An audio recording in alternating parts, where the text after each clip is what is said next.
Audio book वाङ्मय 35। समस्त विश्व को भारत के अजस्त्र अनुदान। Chapter 2 part 8। यूरोप का आर्यावर्त जर्मनी। जर्मनी वासियों की मान्यता है कि वे आर्य रक्त के विशुद्ध उत्तराधिकारी हैं। प्राचीन काल में हिमालय की उपत्यकाओं में आर्य वंश विकसित हुआ था। वहां से वे लोग भारत की ओर गए। भूखंड के अधिकाधिक क्षेत्र की सेवा साधना करने की महत्वाकांक्षाओं ने उन्हें भारत से मध्य एशिया के मार्ग से होकर यूरोप महाद्वीप की ओर गतिशील होने की प्रेरणा दी। उन दिनों यूरोप का जितना क्षेत्र यातायात की संभव सीमाओं में आ सका, वहां वे गए और बसे। चूंकि अन्य क्षेत्रों में स्वल्प संख्या में पहुंचे थे, इसलिए वहां के आदिवासियों के साथ उनका रक्त सम्मिश्रण होता चला गया और ऐसी नस्ल बन गई जिसे विशुद्ध आर्यवंशी नहीं कह सकते। द्वितीय महायुद्ध में पराजित जर्मनी के अधिनायक हिटलर ने अपनी पुस्तक मीन कैम्फ में इस तथ्य को बहुत जोर शोर से उभारा कि जर्मन लोग ही विशुद्ध आर्य रक्त के हैं। उसी देश में प्रागैतिहासिक काल में आर्य लोग समुचित संख्या में बसे और उन्होंने रक्त शुद्धि का विशेष रूप से ध्यान रखा। वह परंपरा यथावत कायम है और जर्मन लोग नस्ल की दृष्टि से विशुद्ध आर्यवंशी कहलाने के अधिकारी हैं। भारतीयों के बारे में उसने आक्षेप लगाया है कि वे लोग अब विशुद्ध आर्यवंश के नहीं रहे। द्रविड़ आदि अनार्यों के साथ उनके रक्त का सम्मिश्रण हुआ है। अन्य देशों से भी बहुत लोग वहां आते, बसते और वंश वृद्धि करते रहे हैं। इस प्रकार भारतीय रक्त की दृष्टि से वर्णशंकर स्तर के हो गए हैं। उनकी मुखाकृति और दूसरी विशेषताएं वैसी नहीं रही जैसी कि आर्यवंशियों की होनी चाहिए। यह जर्मनी में इन दिनों ईसाई धर्म ही प्रचलित हैं। वहां के निवासी हिंदू धर्मानुयायी नहीं हैं, तो भी उन्हें आर्य संस्कृति और उसके तत्व दर्शन पर भारी गर्व है। उसके संबंध में अधिकाधिक जानने की, सारगर्भित रहस्यों के उद्घाटन की और सर्वतोमुखी प्रगति के आधारभूत प्रकाश को अपनाने की इतनी तीव्र उत्कंठा है जितनी कि हम भारतीयों में भी नहीं देखी जाती। हिटलर ने नाजी पार्टी का प्रतीक चिन्ह स्वस्तिक बनाया था। यही आर्य धर्म का आदि प्रतीक है। स्वस्तिक का ही सुधरा रूप ओम है। ओम का उपयोग प्रत्येक मंत्र के आरंभ में तथा अन्यत्र उपासना क्रमों में होता है। मांगलिक कार्यों एवं स्थानों में स्वस्तिक को चित्रित किया जाता है। भारत में सांप्रदायिक बिखराव आने से और भी प्रकार की सांकेतिक पूजाएं चल पड़ी हैं, किंतु आर्य वंश के आदि प्रतीक स्वस्तिक को आधारभूत पाकर जर्मनी ने उसी को अपने सांस्कृतिक सिंबल के रूप में अपनाया। जर्मन विद्वानों ने यह सिद्ध किया है कि जर्मन शब्द शर्मन शब्द का अपभ्रंश है। भूतकाल में वहां भारतीय ब्राह्मण पहुंचे थे और उस देश का नामकरण करते हुए सांस्कृतिक मान्यताओं का सूत्रपात किया था। हिटलर ने जर्मन जाति को आर्य रक्त की उत्तराधिकारी के रूप में राजनैतिक रंग देकर बहुत उभारा था। यह ठीक है, पर इससे पूर्व भी उस देश के विद्वान बहुत दिनों से भारतीय संस्कृति की ओर असाधारण रूप से आकर्षित रहे हैं। वे उसके संबंध में अधिकाधिक जानने के लिए घोर परिश्रम भी करते रहे हैं। कहते हैं कि उनका आकर्षण इसलिए भी अधिक था कि वेद को ज्ञान के अतिरिक्त विज्ञान का भी भंडागार माना जाता रहा और यह समझा जाता रहा है कि यदि वेद भंडार के रहस्यमय वैज्ञानिक तथ्यों को जाना जा सके तो भौतिक प्रगति के अनेकों सारगर्भित सूत्र हाथ में आ सकते हैं। संभव है जर्मन मनुष्यों ने ज्ञान के साथ विज्ञान का दूहरा लाभ प्राप्त करने की दृष्टि से प्राचीन भारत के आर्य साहित्य की खोजबीन करने में अधिक उत्साह दिखाया हो। जो हो, यह निश्चित है कि जिस लगन, परिश्रम और मनोयोग के साथ पिछली शताब्दियों में जर्मन मनुष्यों द्वारा आर्य साहित्य की खोज की गई है, वह अनोखी है। संसार भर में अन्यत्र कहीं से भी उतना उत्साह नहीं दिखाया गया। यहाँ तक कि भारत में भी उतनी अभिरुचि और तत्परता नहीं रही। संस्कृत के अतिरिक्त अन्य किसी भाषा में वेद का अनुवाद होने का श्रेय जर्मनी को ही मिलेगा। भारत में हिंदी भाषा में जो अनुवाद हुए हैं, उनमें से बहुतों में प्रायः जर्मन अनुवाद का सहारा लिया गया है। वेदों की ज्ञान, गरिमा और महत्ता से विघ्न समाज को परिचित कराने, विस्तृत करने में जर्मन विद्वान प्रोफेसर मैक्स मूलर ने असाधारण श्रम और मनोयोग नियोजित किया है। संस्कृत भाषा के इस महापंडित ने ऋग्वेद का अनुवाद किया। वह सन 1894 में प्रकाशित हुआ। इसके अतिरिक्त उन्होंने वेद वाङ्मय के महत्वपूर्ण तथ्यों को प्रकाश में लाने के लिए अन्य कई गवेषणा भरे ग्रंथ लिखे हैं।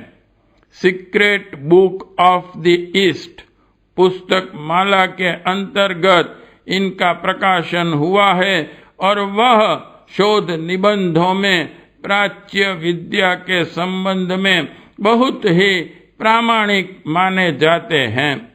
वेद के इतिहास पर उनका गॉटेनगन ग्रंथ खोजपूर्ण है। प्रोफेसर मैक्स मूलर के ग्रंथों का सार सन 1838 में डॉक्टर रोसेन ने प्रकाशित कराया। इसके बाद कितने ही जर्मन विद्वानों की रुचि वैदिक साहित्य की ओर बढ़ी और उन्होंने कितने ही महत्वपूर्ण ग्रंथ लिखे। हेनरिक स्टिमरा का सन 1879 में प्रकाशित प्राचीन भारतीय जीवन और वैदिक युग में आर्यों की आध्यात्मिक संस्कृति पठनीय है। हेरमंड ओल्डेन का वेद धर्म पुरातन भारत की आध्यात्मिक जीवनचर्या का प्रकाश डालता है। यह ग्रंथ सन 1894 में छपा। सन 1891 में अल्फ्रेड हीली ब्रैंड का भारतीय देवताओं की सामाजिक भूमिका प्रकाशित हुआ। सन 1927 से लेकर 1929 तक जर्मनी की प्रकाश संस्थाओं ने वेदों के कई संस्करण छापे। वेद और ब्राह्मणत्व ग्रंथ जर्मन विद्वान के एल गोगुनेर ने लिखा। हैफमैन का the wisdom of the Vedas में जर्मन और भारतीय संस्कृति का तुलनात्मक और समन्वयात्मक विश्लेषण किया गया है। हेरमन लसमेल का the old Aryan of the kind and their guides ग्रंथ 1935 में प्रकाशित हुआ। उसमें वेदकालीन भारतीय गौरव गरिमा पर प्रकाश डाला गया। हरमैन व्रथट के the house of the earth ग्रंथ में वेद साहित्य के संबंध में प्रस्तुत होने वाली अनेक शंकाओं और जिज्ञासाओं का सार गर्भित समाधान है। सन 1888 में प्राग के कार्ल विश्वविद्यालय ने ऋग्वेद 6 खंडों में प्रकाशित किया। इसे उच्चारण की दृष्टि से बहुत प्रामाणिक माना जाता है। 1913 में अल्फ्रेड हीली ब्रैंड ने भी ऋग्वेद का एक अनुवाद प्रकाशित कराया। कैम्ब्रिज से सन 1923 में के.एल. गोल्डेनर का ऋग्वेद का अनुवाद 2 खंडों में प्रकाशित हुआ है। ऋग्वेद के काल और इतिहास के संबंध में एक गवेषणात्मक माल्टट ग्रंथ ब्रुस्ट ने प्रकाशित कराया है। अथर्ववेद का जर्मन भाषा में अनुवाद फ्रेडरिक ने किया, जो सन 1923 में छपा। जूलियस ग्रील का आयुर्वेद का अनुवाद पूरा तो नहीं है, पर जितना भी अंश छपा है माननीय है।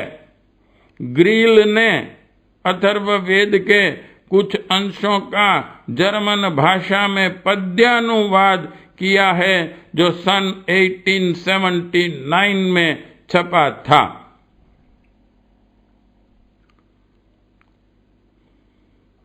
संस्कृत विद्वान पॉल डेनसन ने 16 उपनिषद नामक ग्रंथ छपाया, पर इतने से ही उन्हें संतोष नहीं हुआ। पीछे उन्होंने उपनिषदों की दार्शनिकता पर प्रकाश डालने वाला बृहद ग्रंथ लिखा और 1915 में छपाया। एक अन्य जर्मन हर्टेलर ने उपनिषदों की ज्ञान गरिमा नामक ग्रंथ लिखा और सन 1921 में प्रकाशित कराया। उन्हीं दिनों विद्वान हील ब्रॉथ ने भारतीय ब्राह्मण और उपनिषद ग्रंथ प्रकाशित कराया। ब्रॉथ का शोध कार्य जारी रहा और उन्होंने 1951 में और भी अधिक महत्वपूर्ण ग्रंथ द ब्रेथ ऑफ द एटलेल प्रकाशित कराया।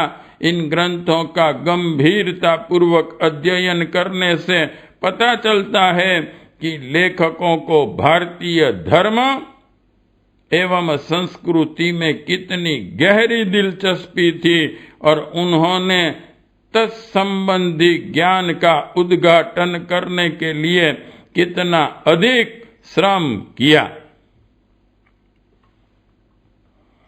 ए हिल्ले ब्रांड लिखित वैदिशे माइथोलॉजी ग्रंथ वेद साहित्य पर अच्छा प्रभाव डालता है। ऑल्डनबर्ग, मेंडोलेन, रिचर्ड पीसेल, एल अल्सफोर्ड, हेनरी ल्यूडर्स ने वेद साहित्य में से बढ़कर एक महत्वपूर्ण संदर्भ जन साधारण के सन्मुख प्रस्तुत किए। प्रोफेसर सेक्टेलोवीम ने वैदिक सूक्तों की ऐसी सुंदर व्याख्या की जिसे पढ़कर पाश्चात्य विद्वानों का ध्यान इस अद्भुत ज्ञान की ओर विशेष रूप से आकृष्ट हुआ। मार्टिन हग, एच ऑर्टल, जूलियस एग्लिक ने ब्राह्मण ग्रंथों पर शोध कार्य किया। शतपथ ब्राह्मण जैसा विशाल ग्रंथ जर्मन भाषा में sacred book of the east series के अंतर्गत 4 सीरीज में छपा है। हर्मन ओल्डेनबर्ग ने दी वेल्टाशायुजू देर ब्राह्मण टेक्स्टे में ब्राह्मण ग्रंथों पर अत्यंत गंभीर और विवेचनापूर्ण प्रकाश डाला है। स्टैन कोनो ने भी जर्मन भाषा में ब्राह्मण ग्रंथों पर शोधपूर्ण निबंध लिखे हैं।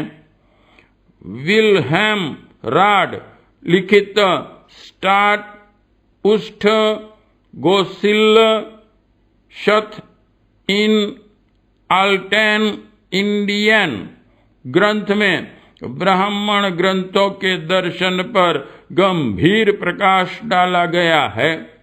कार्ल हॉफमन का अधिकांश समय ब्राह्मण ग्रंथों के अनुसंधान में ही बीता। एक्ड वटील ड्यूपेर्नी का संपादित 50 उपनिषदों का संकलन जर्मन देश में बड़े चाव से पढ़ा गया।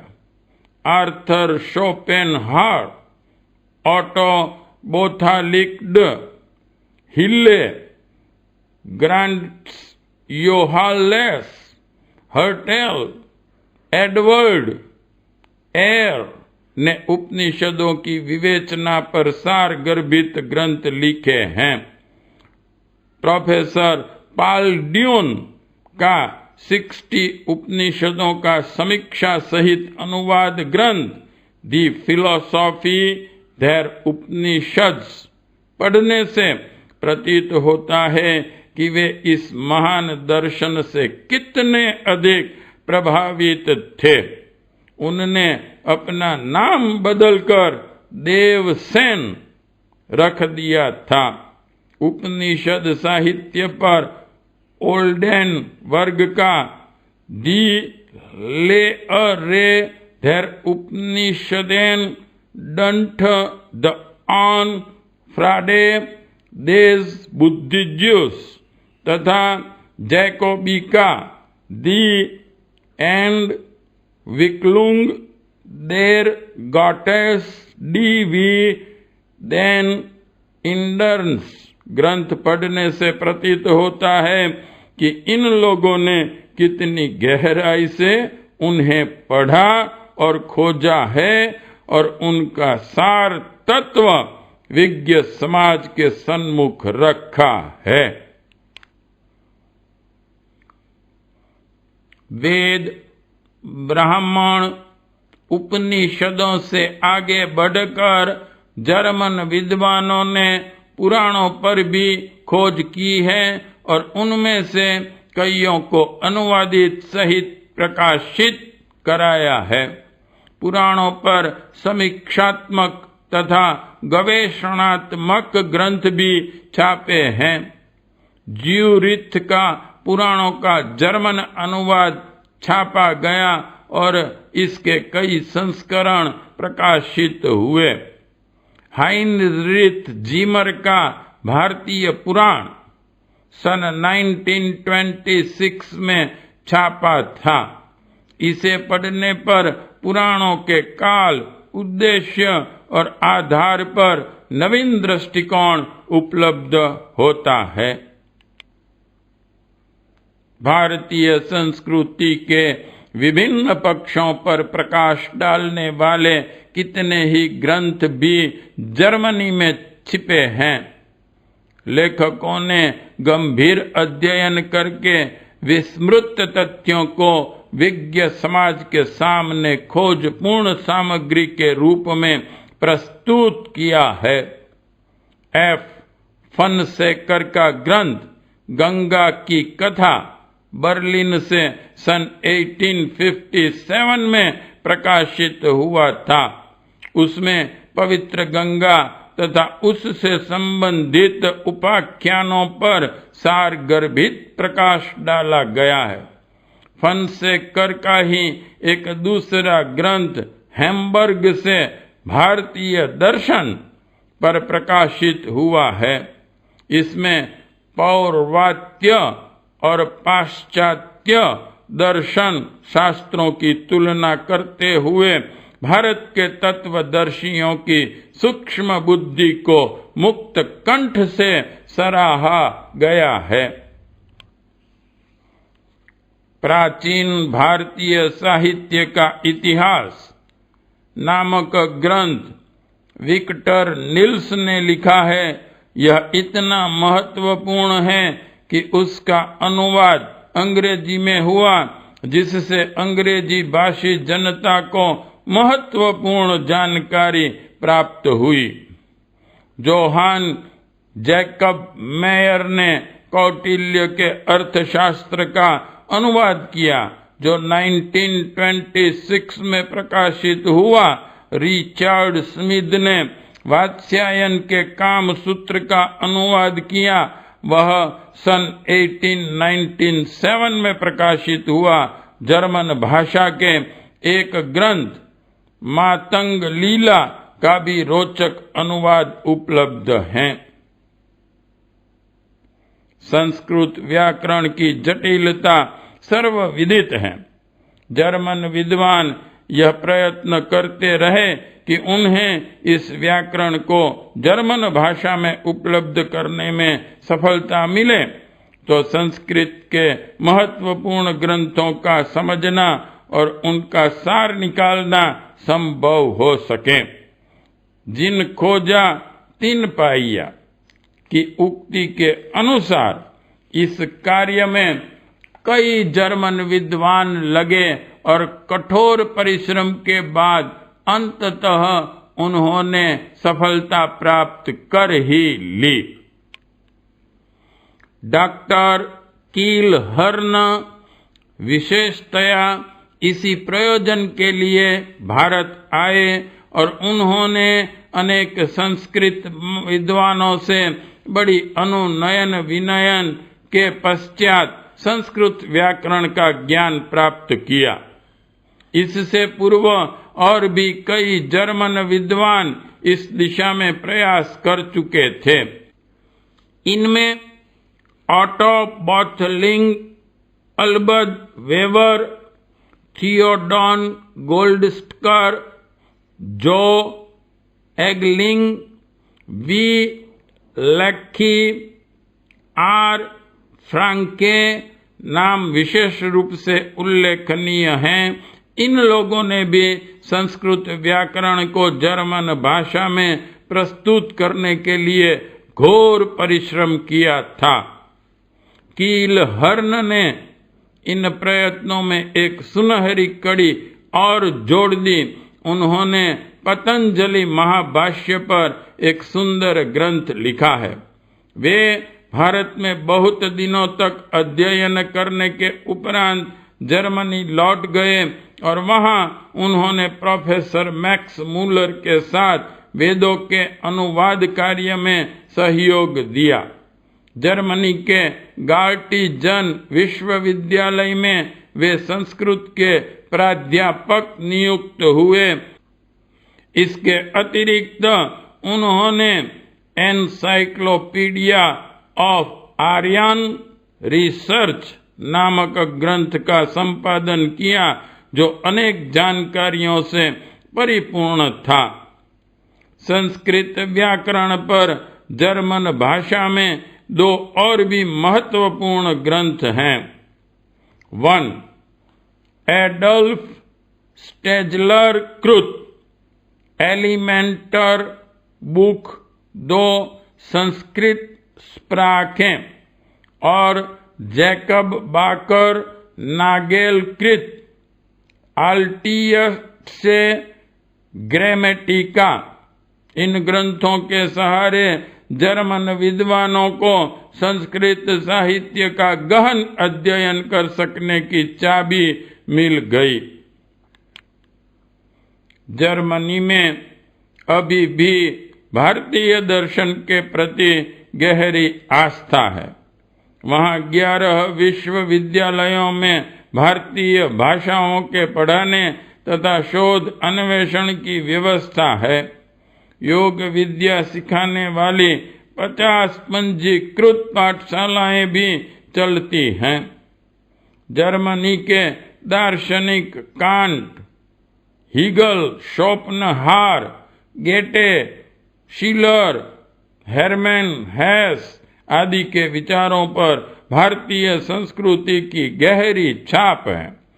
यहाँ तक कि बिस्मार्क, लूथर, कार्ल मार्क्स तक ने अपने सुधारवादी दर्शनों में भारतीय मान्यताओं से प्रेरणा ग्रहण की है।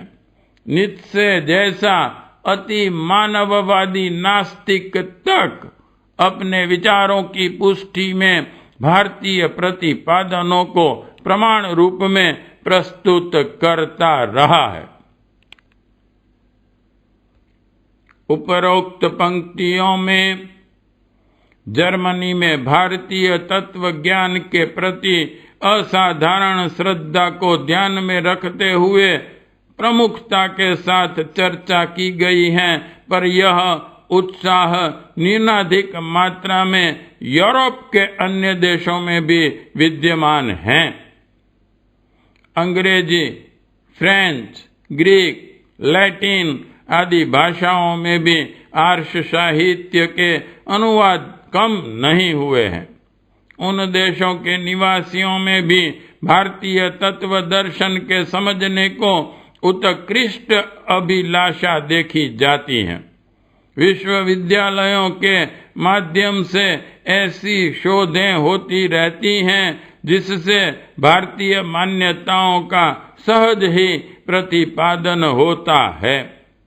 यूरोप के कतिपय देशों में ऐसे प्रमाण मिलते रहते हैं जिनसे यह सिद्ध होता है कि उस क्षेत्र में भी समय समय पर भारतीय पहुंचते रहे हैं और राजनैतिक, आर्थिक एवं धार्मिक चेतना उत्पन्न करने के लिए वहां के निवासियों की महत्वपूर्ण सहायता करते रहे हैं। ईसा मसीह के बारे में प्रसिद्ध है कि वे तक्षशिला विश्वविद्यालय के छात्र रहे और वहां बौद्ध दर्शन का अध्ययन करके वापिस लौट गए। अपने यहाँ की भाषा और स्थिति के अनुरूप उन्होंने बौद्ध दर्शन के प्रेम, अहिंसा आदि सिद्धांतों का प्रचार प्रतिपादन अपने ढंग से किया। उनके उत्तराधिकारियों ने उसका नामकरण अपने गुरु के नाम पर ईसा धर्म अथवा ईसाई धर्म कर दिया। वस्तुतः भारतीय दर्शन का क्षेत्रीय विचार ही ईसाई धर्म के रूप में विकसित हुआ है और आज यूरोप का अधिकांश भाग इस प्रकाश से लाभान्वित हो रहा है। जर्मनी के प्रायः प्रत्येक कॉलेज में संस्कृत भाषा पढ़ाने की व्यवस्था है। संसार में एकमात्र जर्मन रेडियो ही महीने में 2 बार संस्कृत भाषा में प्रसारण करता है। ऐसी व्यवस्था स्वयं भारत तक में नहीं है। इन दिनों भी उस देश में संस्कृत भाषा के ऐसे उद्भट विद्वान मिलेंगे जो हमारे आचार्य परीक्षोत्तीर्ण स्नातकों की सिट्टी पिट्टी गुम कर सकें। भारतीय योग और संस्कृति की थोड़ी सी चर्चा करने वाले भी जर्मनी में बहुत लोकप्रिय हो जाते हैं। महेश योगी ने अपना प्रचार करने में पश्चिम जर्मनी में ही अधिक सफलता पाई। वहीं के नागरिकों ने एक हवाई जहाज उन्हें भेंट किया। वहां सामान्य ज्ञान के भारतीय विद्यार्थी योग की चर्चा करके जर्मन नागरिकों से अच्छा धन कमा लेते हैं। गांधी जन्म शताब्दी जितने समारोह के साथ जर्मनी में मनाई गई थी, उतनी शायद ही किसी देश में मनी हो। सरकार ने गांधी जी का टिकट निकाला और वहां के रेडियो, टेलीविजन तथा प्रेस ने गांधी सिद्धांतों पर पूरे उत्साह के साथ प्रकाश डाला।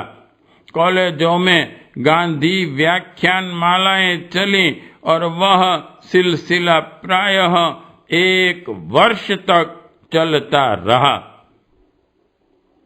उस देश में भारत जर्मन सोसाइटी एक सुदृढ़ संस्था है जिसके 30 नगरों में शाखा कार्यालय हैं।